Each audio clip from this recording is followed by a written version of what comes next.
as a team. Is it a little bit tougher at this point to stay on day-to-day mindset, game-per-game mindset, because you're close? Yeah, not really. Just focus on the next game. I think that's been our mindset throughout the whole year, and just take it one game at a time. To say we'd be in this position at the start of the year, I think you're probably crazy, but right now it's just keeping it simple, focusing on the next task, and just focus on the next one. I think that's just probably the easiest way to put it. Cole, what's been the main reason for the turnaround since that Four Nations break? Going into that, it looked like you guys were out of it, and 6 points back and now 6 points ahead. Is there something specific that threw things around? Not really. I think we just got back to work. It's a long season. There's a lot of ups and downs, and this just proves that nobody's ever out of it, and you got to keep playing until the end. The goal is to clinch a playoff spot, but the sooner you can do it, could it be an advantage?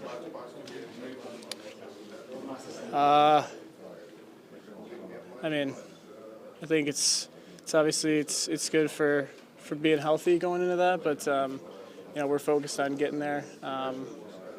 Whatever it takes, whenever that is, we just want to reach that, and it doesn't matter when, it just matters how. Kovac has been a bit of a tough spot, not playing a lot between games. How much of a boost was it to see him in there last game and then the week before? Yeah, he's been great. It's obviously probably tough to be consistent with that, not getting as many starts, but thought he was very sharp last game. He works his butt off in practice every day. He does the right things, and he's got a great leader in Monty to talk to every day. So he's been great for us, and that was a huge win last game. Do you sense as though you guys have developed a killer instinct at this point? Yeah, I think so. I think that's just doing your job. Every play matters, every shift matters, and we're just focused on that. Just trying to keep it as simple as we can. But you got to find ways to end games, in the third, and find ways to close those out. So I know we have a couple guys that have that killer mindset on the team, and I think people follow in their footsteps for sure. What makes you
and something else happened, and it's up to you if you will get the answer what he did. I won't say it. Could you be more vague?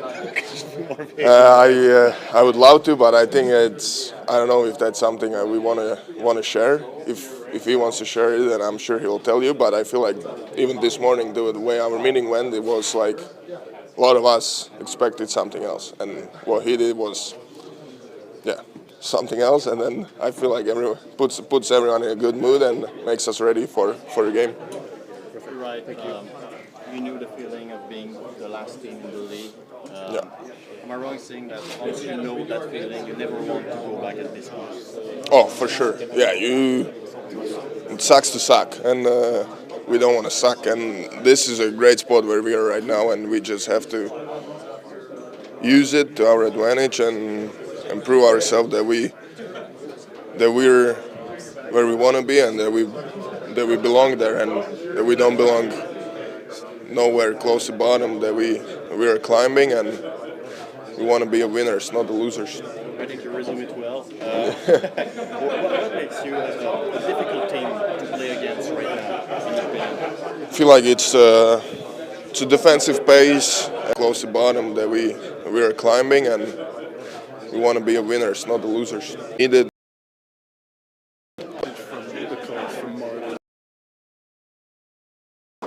Just stay focused and always focus on the next thing, and don't look back. Just look forward all the time. Have a short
in our game and, knowing the importance of the game, no matter the race. What was Marty's message to you guys this morning in terms of in preparation for tonight? Just get ready to play.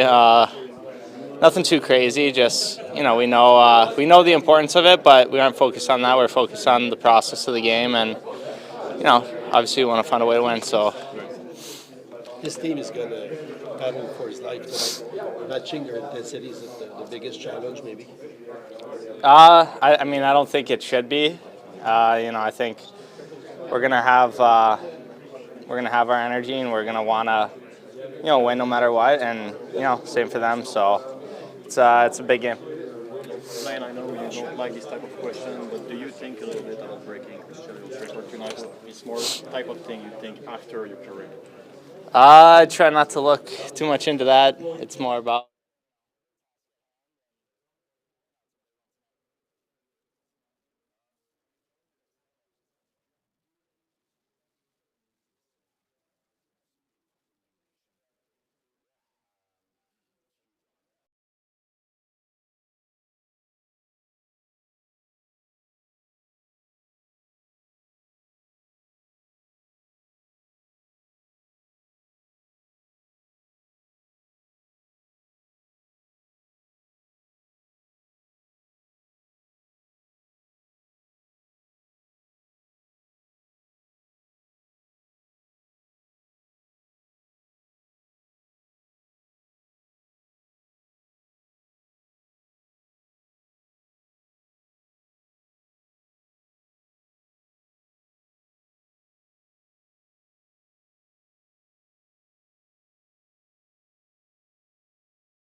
Test de son, est-ce que vous entendez bien derrière?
Martin, est-ce que tu as des précisions pour le line-up de ce soir? Est-ce que tu as des joueurs que tu n'avais pas dans le dernier match? Ça se peut que ça joue. C'est pas mal. Ouais, non. Monter dans le net.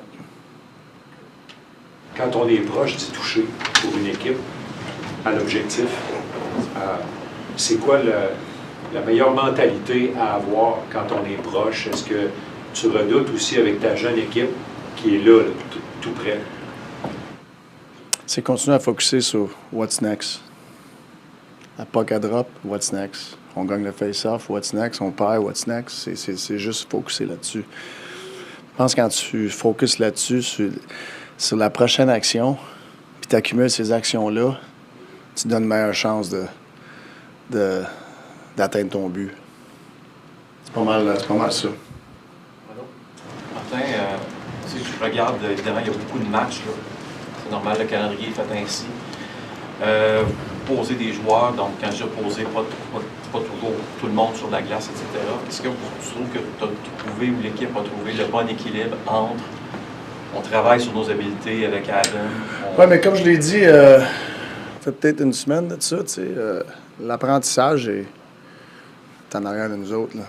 C'est l'exécution. Puis pour avoir ton équipe à exécuter le meilleur qu'elle peut, le repos est important. On pratique pas beaucoup, là. C'est bien des optionnels, puis moi, c'est les mettre dans... Ça me dérange pas qu'est-ce qu'ils font, en autant qu'ils soient prêts à jouer. Puis il y a des joueurs qui aiment ça toucher la glace plus que d'autres, à ce temps-ci de l'année. Surtout avec les matchs. On pense que c'est notre 5e match en 8 soirs, en faire de même. Tu sais, c'est...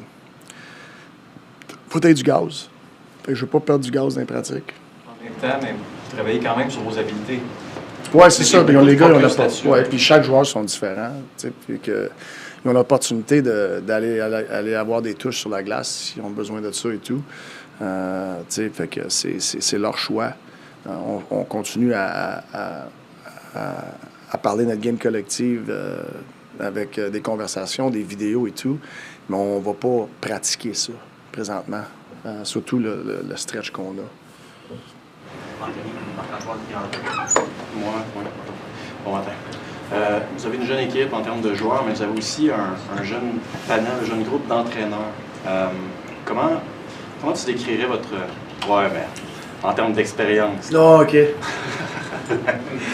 Comment tu décrirais la façon dont vous avez grandi, toi, Stéphane, Trevor, depuis votre arrivée, puis le type de relation que vous avez ensemble?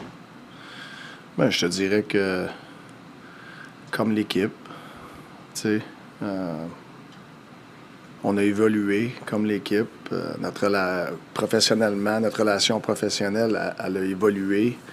Notre relation personnelle, elle a évolué. On a un groupe très proche. Puis, tu sais, je pense on savait que ça serait comme ça. Notre équipe allait maturer comme équipe, comme les joueurs allaient maturer. Je pense comme entraîneur, on mature un petit peu, tu sais. On s'améliore, on apprend.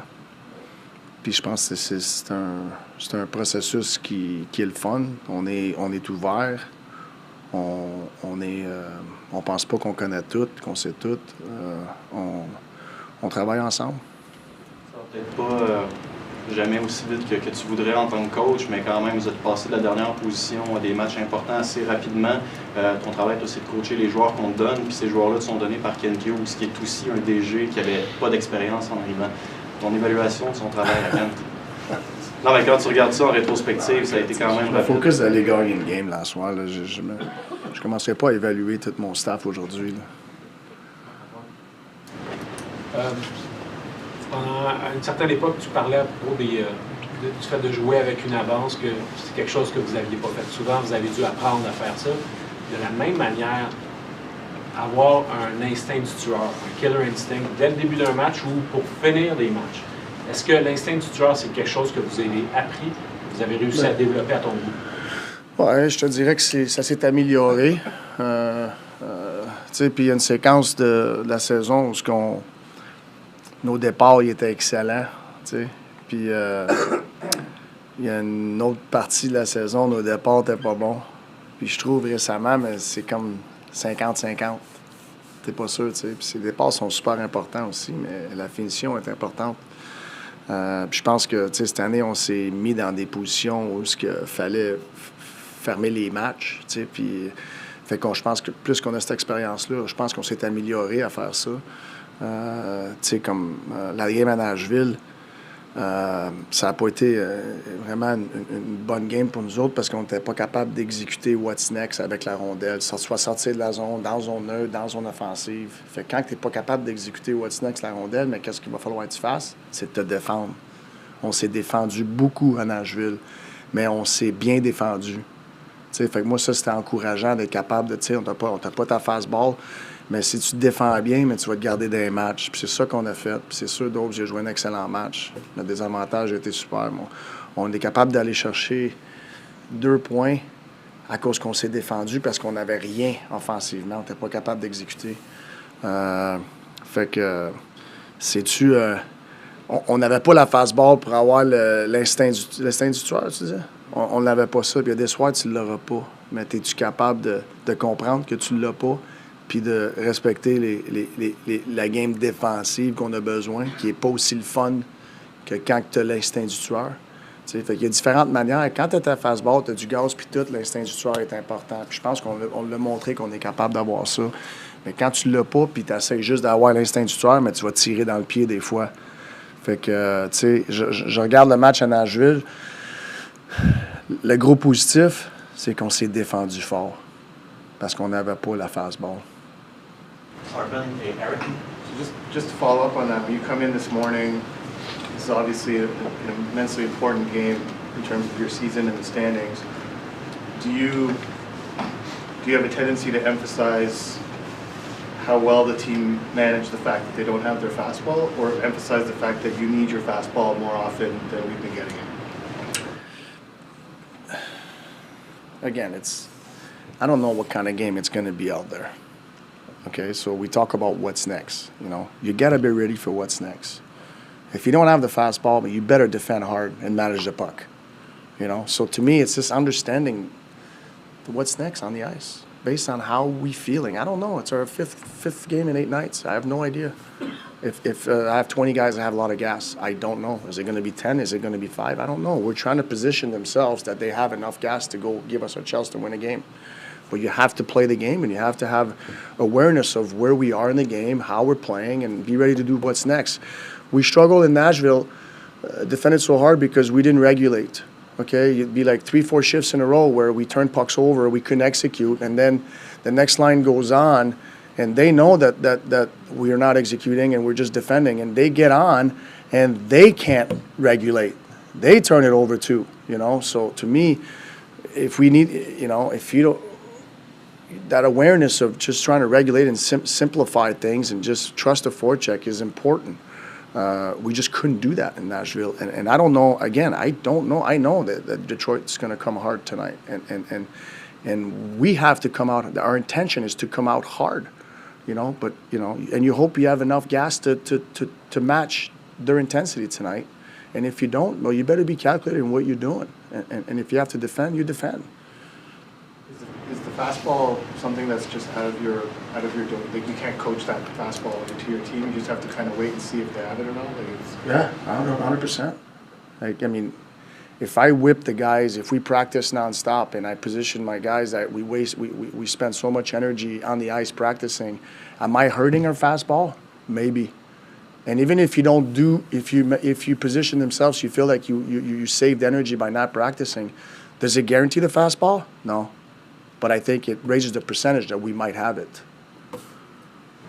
Eric, Herb, and Stu, this what's next stuff that you're always talking about, is it the same for a coach? What's your mentality? 100%. Yeah. It's exactly the same. I think it's the same for anything in life. You know, anything in any walks of life. You know, that's why I never feel like there's never problems. There's always solution. So if you have that what's next approach, you're not worrying about the problems. You're just it's no big deal. We got this. We're gonna do this, do that. It's not a big deal. As a coach, you come into the rink and hey, this guy's out, and I've been preparing with this guy in, and out of nowhere he's out. Well, what's next? Okay, well this guy's in. We're gonna, you know, you can't like dwell on what has happened. It's what's in front of you now. Within the game, you said something interesting about the team having the awareness that the fastball isn't there. What's your patience level to let them figure that out? Or at this point, since you've been talking about it's time to stop learning and executing, have you personally found more urgency within that situation to say, hey, we're not here, we don't have the legs, start managing the puck, start... Yeah, no, I would say, you know, my patience with that is smaller than it was a year ago. We're at a different stage, you know. There's been so much coaching up to now, you know. They've learned plenty, so it's like anything. When I expect more from them, so therefore my patience is shorter because of it, you know. And the guys feel that, the guys know that, but I think I'm fair with it. I'm not just, you know, whipping all the time. I think I'm being fair, and I think they understand that. The Canadiens are in the playoff mix, and Michael Pezzetta is playing. Going by how his season went, some of us would probably be surprised by that. So what has he done to earn that, and what does he have to continue doing, assuming you're going to be in the playoffs, to you know, to get a seat? What do you think I'm going to say? I don't know. I leave that to you. Huh? That's it. He's done what's next all year long. He's out, stays on the ice, takes care of his stuff. He's in, comes in, takes care of his stuff. He's out. It's to me like Pez is a pro. He's focusing on what's next all the time, you know. And I know from game to game he's not sure if he's in, but he's ready. He's ready for what's next, and that's what he's done. Okay, so for us, like, yeah, you're talking about playoff. What's next right now is Detroit tonight, and then we'll just go from there, you know. And Pez is playing, and he's going to do what's next. There's a cool scene after the last game here. A little video was posted of Gallagher giving Kapanen the sunglasses after the game. You know, he wasn't the player of the game, but what does that say about Galley and just the way he's been able to welcome, the role he's played in welcoming these young kids as they come into this rebuilding like process? I said, I think last week we were talking about the older guys. The older guys that are a big reason why the culture is where it is and why the young players are where they are. Our young players have felt welcome and they feel they can be themselves. And, it's a great environment for the young players coming in, and that gesture of Gally, welcoming back Cappy, it shows that,